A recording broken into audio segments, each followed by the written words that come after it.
आज हम भारतीय लोकतंत्र की एक ऐसी कहानी पर बात करने वाले हैं जो किसी थ्रिलर फिल्म से कम नहीं है। बिल्कुल। ये कहानी है संसद की अनलिमिटेड शक्ति और सुप्रीम कोर्ट के संविधान की आत्मा को बचाने के कर्तव्य के बीच हुए एक महाटकराव की। सही कहा। ये सिर्फ कानूनों की सूखी बहस नहीं है। नहीं, बिल्कुल नहीं। ये उस सवाल का जवाब ढूंढने की कोशिश है कि क्या कोई चुनी हुई सरकार, चाहे उसके पास कितना भी बड़ा बहुमत क्यों ना हो, देश के संविधान को पूरी तरह से बदल सकती है। और हमारे सामने जो स्रोत हैं वे हमें ठीक उसी दौर में ले जाते हैं जब भारत के दो सबसे शक्तिशाली स्तंभ संसद और न्यायपालिका आमने सामने खड़े थे। तो आज हम इसी गुत्थी को सुलझाएंगे कि संविधान के मूल ढांचे का सिद्धांत आखिर जन्मा कैसे और इसने कैसे भारत को एक ऐसे रास्ते पर जाने से रोक दिया जहां संविधान सिर्फ सत्ता में बैठी पार्टी की मर्जी का दस्तावेज बनकर रह जाता। चलिए इस दिलचस्प सफर की शुरुआत करते हैं। तो इस पूरे टकराव की जड़ें कहाँ हैं?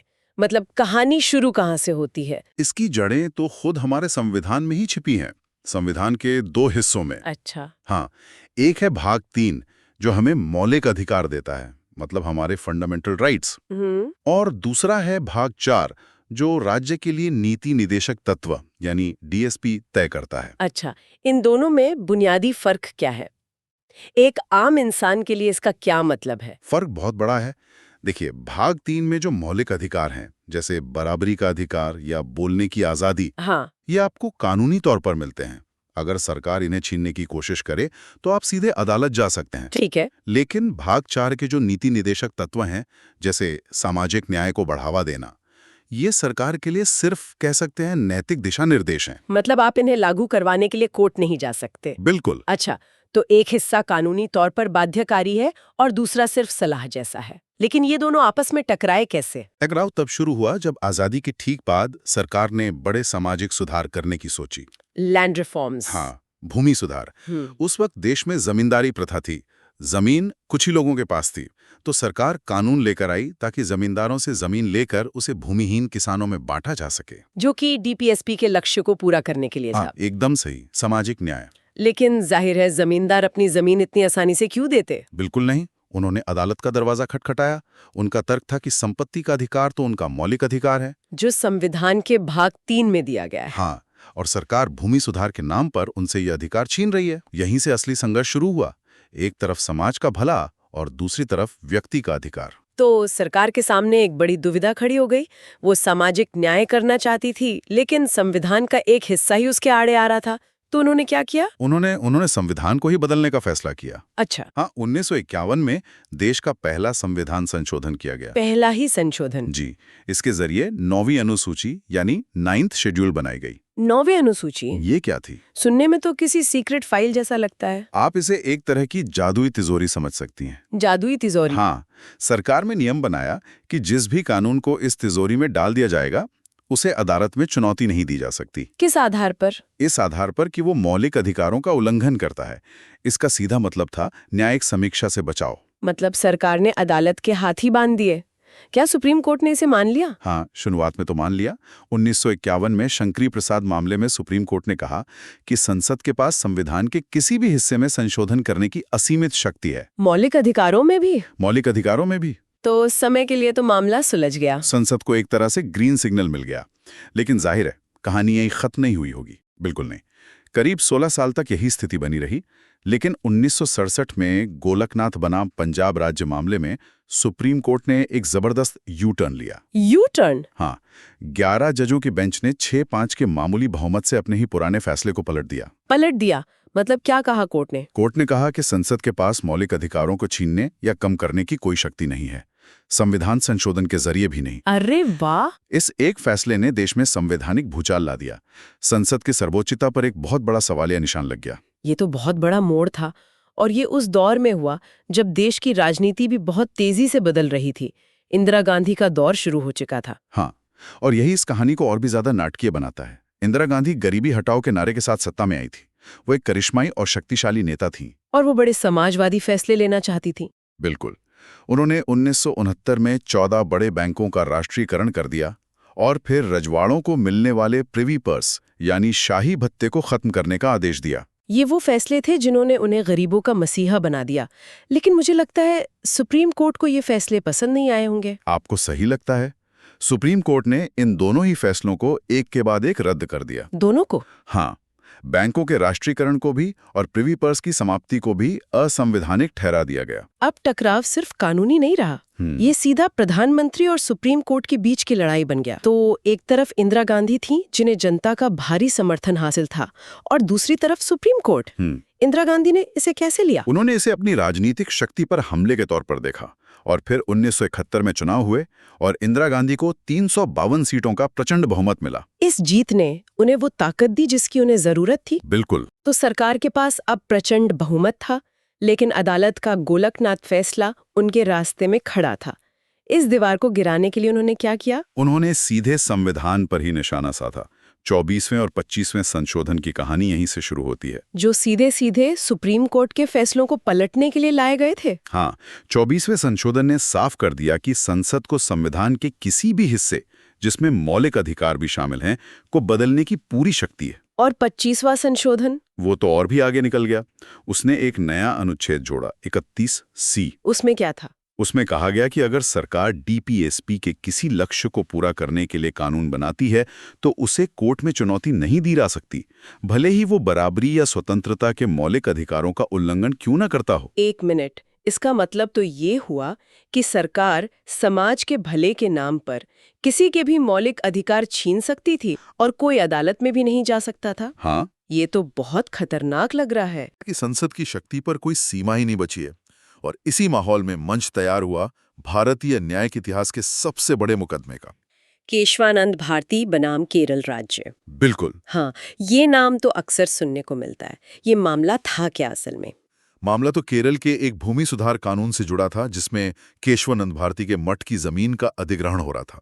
अच्छा। लेकिन इस मामले में चुनौती दी गई थी 24वें और 25वें संशोधनों को।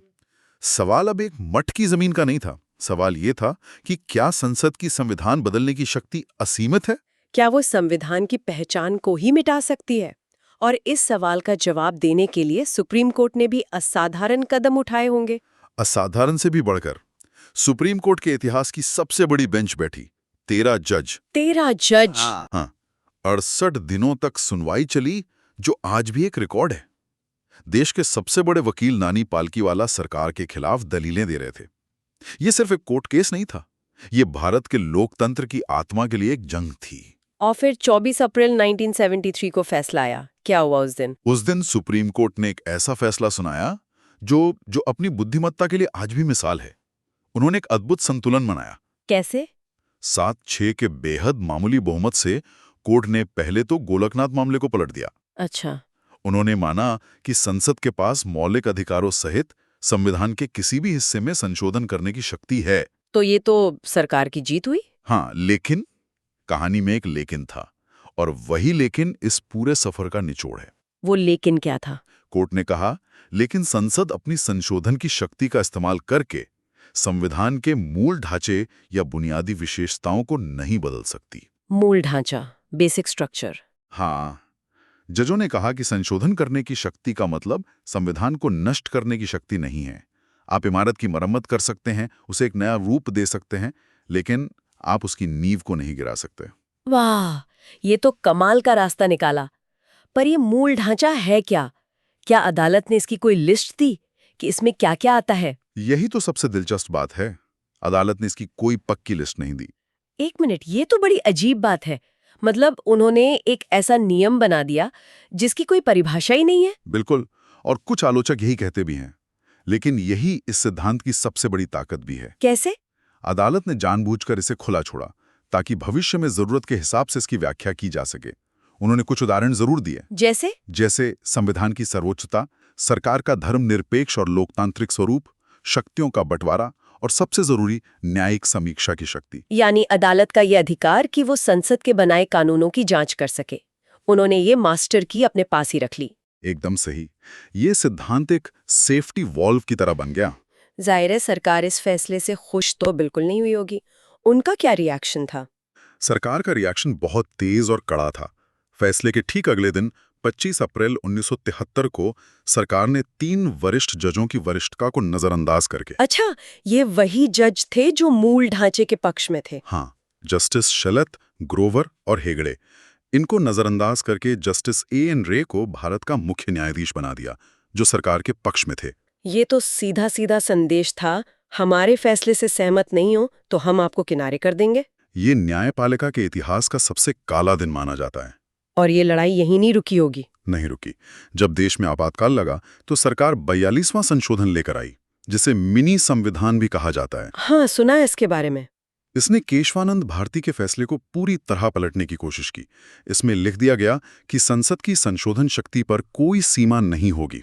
मतलब उन्होंने मूल ढांचे के सिद्धांत को ही खत्म करने की कोशिश की। हाँ, लेकिन लोकतंत्र की जड़ें गहरी थीं। आपातकाल खत्म हुआ, चुनाव हुए, इंदिरा गांधी की सरकार हार गई। फिर जनता पार्टी सरकार आई। हाँ, और नई जनता पार्टी सरकार ने 1978 में 44वां संशोधन किया और 42वें संशोधन के ज्यादातर विवादास्पद प्रावधानों को रद्द कर दिया। इसने मूल ढांचे के सिद्धांत को और भी ज्यादा मजबूत कर दिया। और संपत्ति के अधिकार का क्या हुआ, जहां से ये सारी कहानी शुरू हुई थी? 44वें संशोधन ने उस मूल विवाद को भी बड़ी समझदारी से सुलझा दिया। संपत्ति के अधिकार को मौलिक अधिकारों की सूची से हटाकर अनुच्छेद 301 के तहत एक सामान्य कानूनी अधिकार बना दिया गया। अच्छा, तो वो फंडामेंटल राइट नहीं रहा? नहीं, अब वो एक लीगल राइट बन गया। इसका मतलब था कि सरकार सामाजिक सुधारों के लिए संपत्ति का अधिग्रहण तो कर सकती थी, लेकिन कानून की प्रक्रिया के तहत। तो एक जमीन के छोटे से विवाद से शुरू हुई कहानी ने हमारे संविधान को हमेशा के लिए बदल दिया। इसने एक लक्ष्मण रेखा खींच दी। बिल्कुल। केशवानंद भारती मामले का मूल ढांचा सिद्धांत आज भी भारतीय लोकतंत्र का सुरक्षा कवच है। ये सिर्फ एक कानूनी सिद्धांत नहीं है, बल्कि एक राजनीतिक सच्चाई है, जो ये सुनिश्चित करती है कि भारत का संविधान किसी एक नेता की जागीर न बन जाए, बल्कि वो आने वाली पीढ़ियों के लिए भी एक जिंदा दस्तावेज बना रहे। एकदम सही। वाकई एक असाधारण कहानी है। लेकिन यहाँ एक दिलचस्प सवाल मेरे मन में आ रहा है। पूछिए। जैसा कि आपने बताया कि सुप्रीम कोर्ट ने मूल ढांचे की कोई पक्की लिस्ट नहीं दी है, तो आज की दुनिया की चुनौतियों को देखते हुए, जैसे डिजिटल प्राइवेसी है या आर्टिफिशियल इंटेलिजेंस, आपको क्या लगता है भविष्य में इस सूची में अगला नया सिद्धांत क्या जुड़ सकता है? ये सोचने वाली बात है।